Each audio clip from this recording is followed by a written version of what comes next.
অর্জুন, কি হয়েছে বাবা? তোকে এরকম দেখাচ্ছে কেন? কি হয়েছে বলতো? তোকে তো দেখে মনে হচ্ছে খুব ভয় পেয়েছিস, টেনশনে আছিস।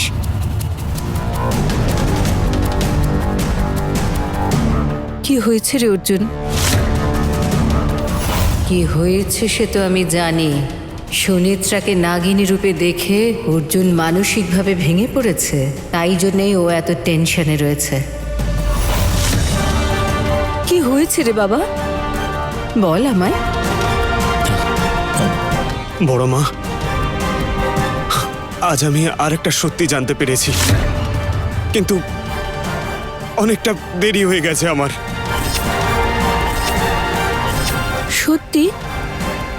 কি সত্যি বাবা? আমি আজকে সুনেত্রার সত্যিটা জানতে পেরেছি। এটা তুই কি বলছিস অর্জুন? সুনেত্রার ব্যাপারে কি সত্যি বলতে চাইছিস? বল আমাকে। তুমি যা বলেছিলে ঠিক বলেছিলে। আমি তখন ভুল বুঝেছিলাম। একদিন সেই তান্ত্রিক বলেছিল না সুনেত্রা নাগিনী, তখন আমি তোমাদের কথা একবারও বিশ্বাস করিনি, তোমাদের বিরুদ্ধে গেছিলাম। কিন্তু এটা সত্যি, এখন আমি বুঝতে পেরেছি সুনেত্রাই নাগিনী। কি? এসব কি বলছিস অর্জুন? হ্যাঁ বড় মা, সেই নাগিনী আসলে সুনেত্রাই। আমি আমার নিজের চোখকে বিশ্বাস করতে পারছিলাম না। সুনেত্রা, তোমার মৃত্যুর দিন এগিয়ে আসছে। যা করার তুমি করে নাও, অর্জুনের হাতেই তোমার মৃত্যু হতে চলেছে। কর্ণ?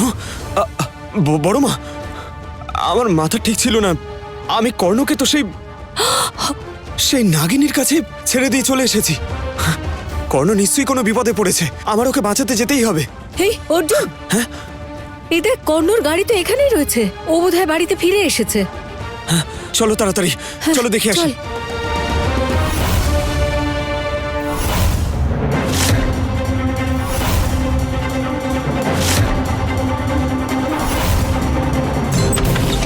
কর্ণ, কর্ণ,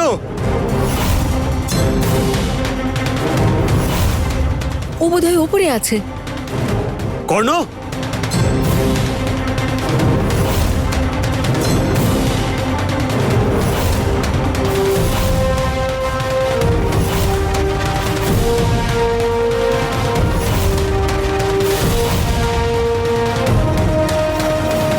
কর্ণ। অর্জুন,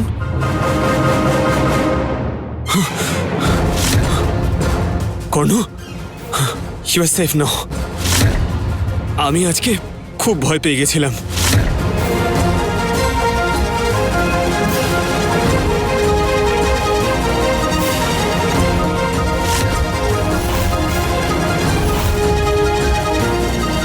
অর্জুন, কর্ণ! মম,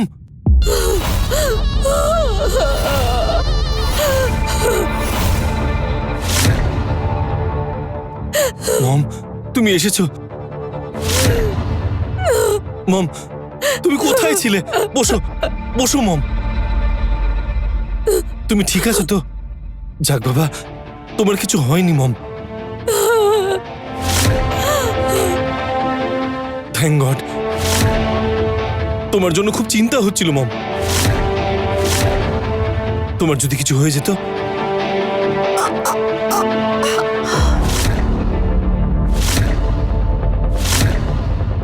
আমি সব জায়গায় তোমাকে খুঁজেছিলাম। আমি তো পুলিশকেও ফোন করেছিলাম। তুমি জানো না মম, আমি কোথায় না কোথায় তোমায় খুঁজেছি।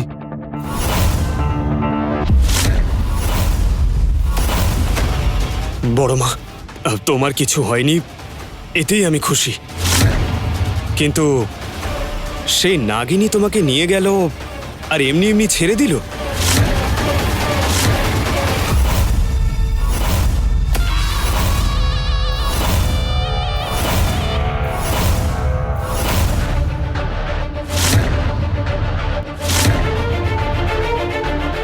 আর শিবালয়তেও নাগিনী কর্ণকে অ্যাটাক করলো না তো? ওকে ছেড়ে দিল কেন সে?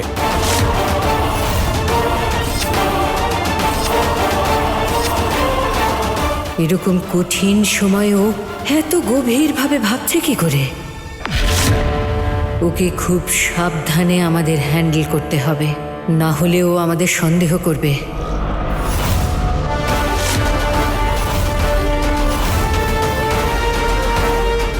কর্ণ, ওই নাগিনী তোকে ডেকেছিল তো মেরে ফেলার জন্য। তাহলে ওর তো তোকে অ্যাটাক করা উচিত ছিল। তুই তাহলে বেঁচে ফিরলি কি করে? ঠিকই তো, আমি তো এসব কিছু না ভেবেই এখানে চলে এসেছি। এবার যে ওকে কি বলে বিশ্বাস করাই।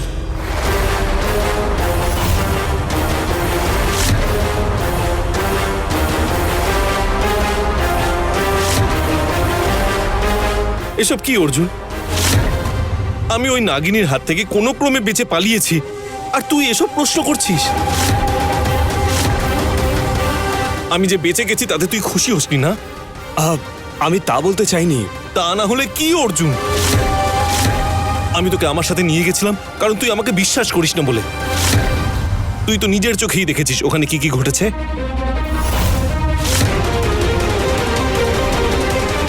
যখন নাগিনী আমাকে মারতে চেয়েছিল তখন তার হাত থেকে কিভাবে আমি বেঁচে পালিয়েছি সেটা শুধুমাত্র আমিই জানি।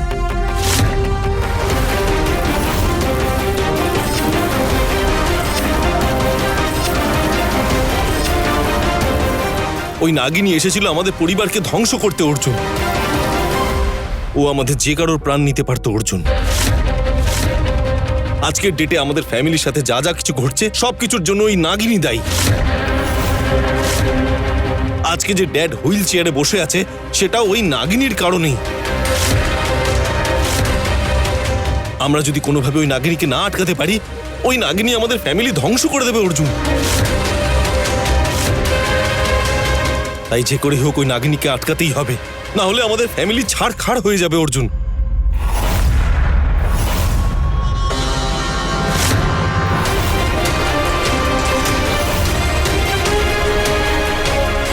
দেখ অর্জুন, এতদিন পর্যন্ত আমরা সুনেত্রাকে শুধুমাত্র সন্দেহ করতাম, কিন্তু সেটা সত্যি হয়ে গেল। এখন আর এটা নিয়ে কোনো সন্দেহই নেই রে অর্জুন। আমি কর্ণর থেকেও তোকে ভালোবেসে বড় করে তুলেছি বাবা। কত ভালোবাসি আমি তোকে। তোর মায়ের উপর তোর আস্থা আছে তো বাবা?